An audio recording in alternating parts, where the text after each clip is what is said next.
Hello, good people. This is New Justice Media. Welcome to New Justice Media. I'm your host, the Media Mike Speaks, and the Hot Mike Speaks. Some of my subscribers have been on me about this Beyonce thing. Now, I don't usually like to do things regarding celebrities. It's not my thing here, but being that the Queen Bee is trying to get back in action, I decided to go ahead and do this based off the fact that what is circulating saying she did regarding Christianity.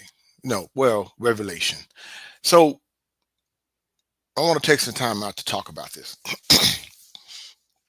and give my thoughts on this, on how I feel about what she's doing, and hey, it is what it is, but I'll give my 2 cents on it. So not going to be on here too long, just wanted to just cover some things here regarding this, the fact that the Christians are all upset saying that. And honestly, the question is, do they have a right to be? If they feel it's a mockery of the book of Revelation, then I would say so. Does Beyonce care? Probably no. But now Beyonce is saying, they're saying that no, it's not actually that, it's this, it's that. But at the end of the day, we kind of know what it is. Just stop.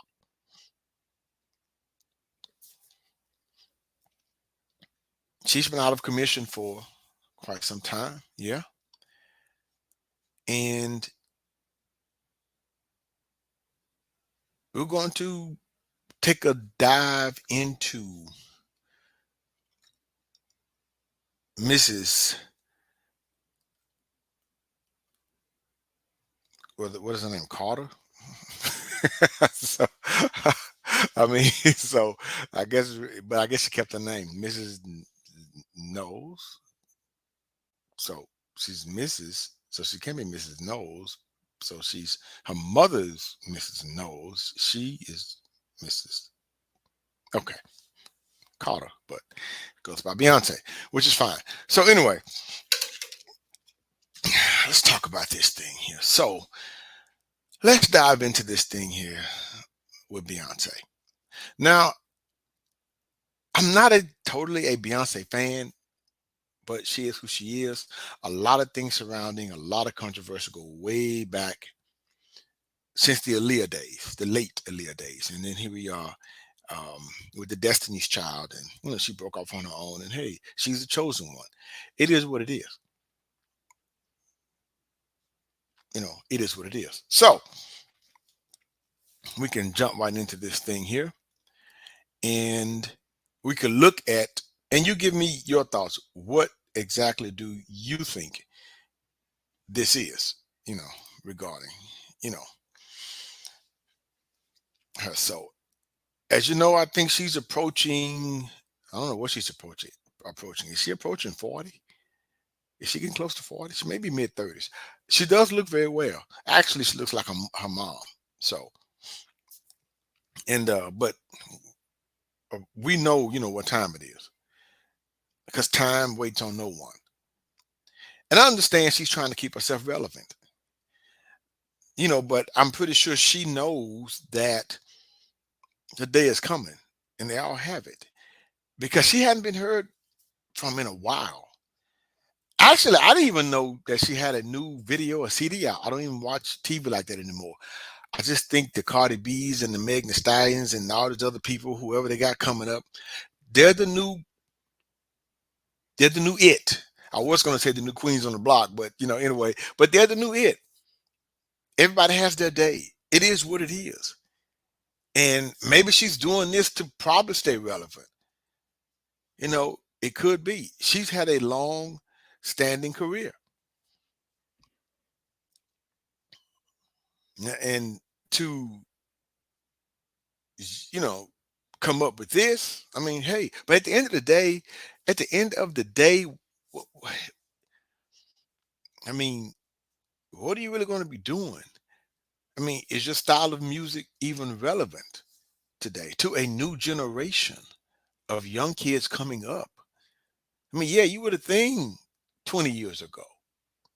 You were, or more. 10 years ago, I would say, but go back further than that, But how long did you plan to stay where you are? Eventually, you have to rely on your other avenues to carry you through. Of course, she has clothing lines, and I'm pretty sure a host of other avenues, things that she's invested in that brings her revenue, which is great. But I think, with a lot of other superstars, movie stars, rap stars, entertainers, you know, they don't want to fall into obscurity to where you're forgotten. You won't totally ever be forgotten, but it will only be towards your generation that knows of you. You all grow old together. This is what it is. That's what it'll be. And hopefully she can do some producing, some songwriting, something, hopefully, but it is what it is here. So let's get to this. We got the controversial four horsemen of the apocalypse. It's what the Christian is saying. It's what Beyonce depicted in her new CD video, whatever. I haven't seen it. I just seen the photos, because I think it was a British Vogue magazine, and she was, so that she's depicting, or I'm not going to say she's mocking, I don't think, but things that are happening around the world, that the sign of the times, the end of days. I don't know.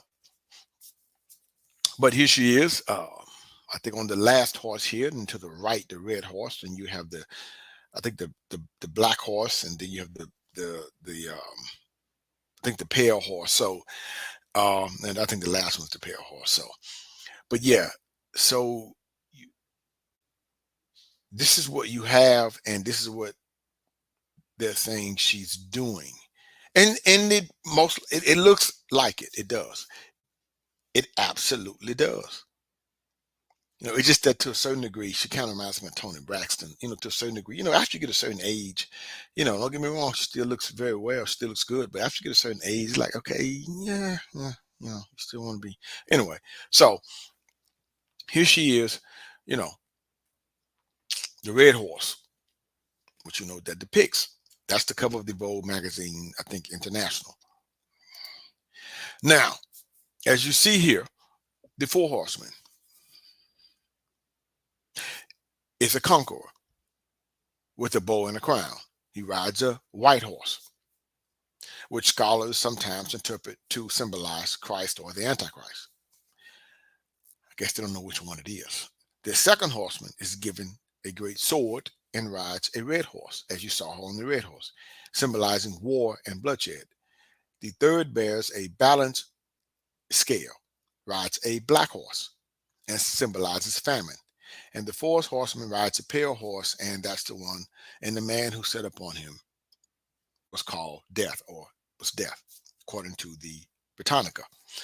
So, it is frequently seen in the four horsemen are frequently seen in Christianity as signs of the end of the world or the apocalypse.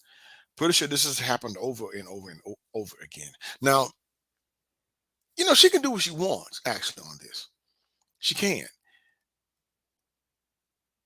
I mean, and if she's saying and representing things that are occurring in the world, then so be it. I don't think it's a mockery. I just think she's just, hey, I'm just symbolizing this. This is what it could be. You see. Now she's been linked to some other things. You can say, just fair use. But it's in the, but fair use. You can say that like the Illuminati, all this type of stuff. I don't know. But hey, it is what it is. But a lot of people, I found don't really read the Bible. They just go to church and just sit up there and get some emotional feel good, and that's it.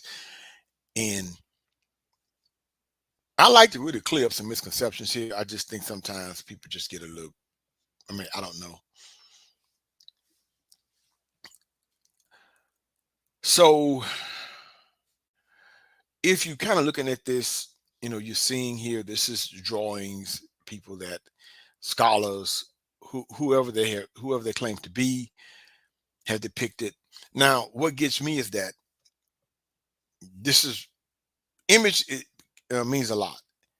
Image means a lot, and if you understood. Now, I ain't gonna say understood the Bible, but it speaks metaphorically. It speaks in metaphors, and you have to figure out kind of what that means. Like a horse may not be a horse, like an actual horse, as you see here. It may not be a horse. It's just that at the time period, as when the Bible was written, that is what the prophets, the visionaries, it's what they saw in their dreams or whatever, what they prophesied. And to them, that is the only thing they could probably describe of what a person would come riding in on, or on something. They're not going to be walking, they will be over something. So we said a horse, like they would say chariots.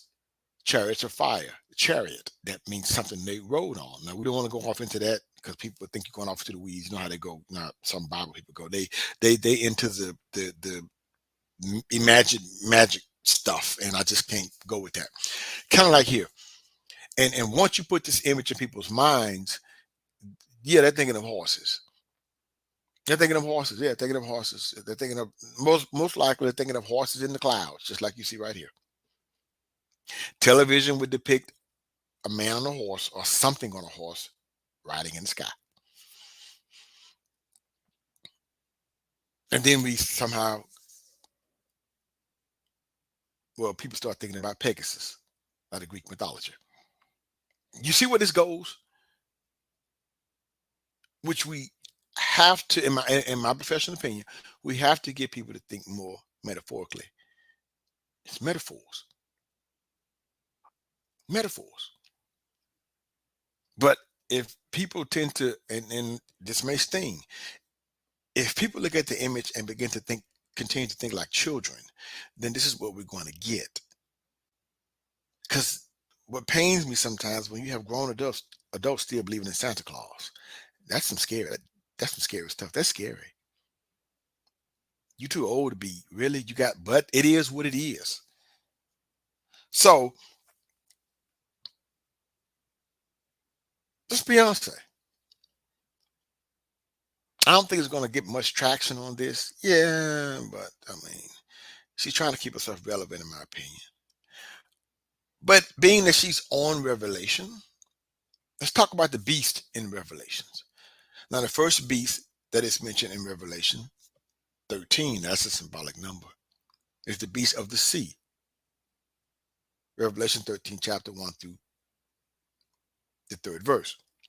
Says, quote, Then I stood on the sand of the sea, and I saw a beast rising up out of the sea, having 7 heads and 10 horns, and on his horns 10 crowns, and on his heads a blasphemous name. Now, what gets me here is when you have grown people who see the word beast. This is where stuff gets kind of cuckoo. Now, I wish I could have got all of this, but now we go to break it down metaphorically. This is what I really liked about this, but I didn't like the pictures. I didn't like the pictures because this is where people get kind of twisted. The people get twisted because they get looking at the head of a lion, the leopard, the horns, and the bear's paws, and all of this. But if you think metaphorically, you can kind of see allegedly what they represent. See, bear, Russia, leopard, Africa, lion, England. You see, you kind of get it now. So we're talking about France here, United Kingdom. We're talking about the horns. United Nations Security Council has 10 horns, signifying the 10 permanent member nations of the UN. not actual horns, as you see here on these lines in the photo.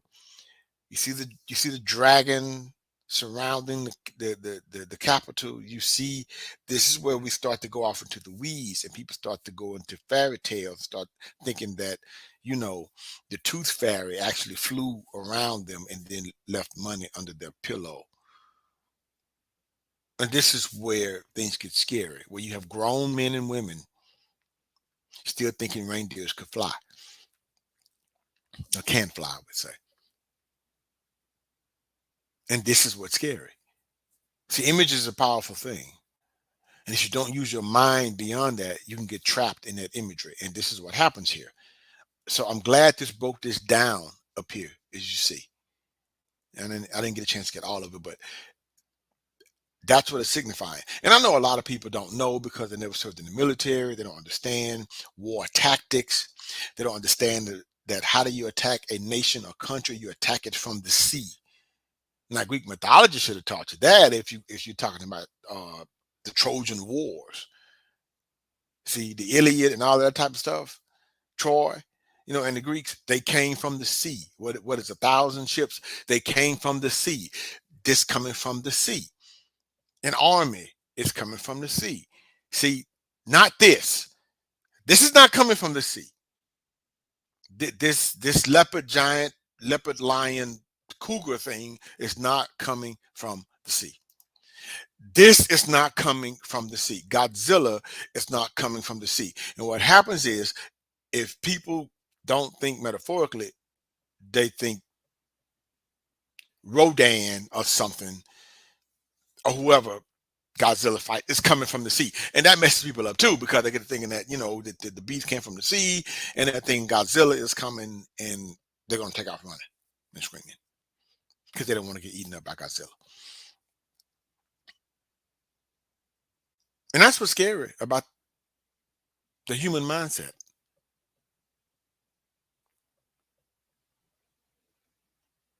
It really is.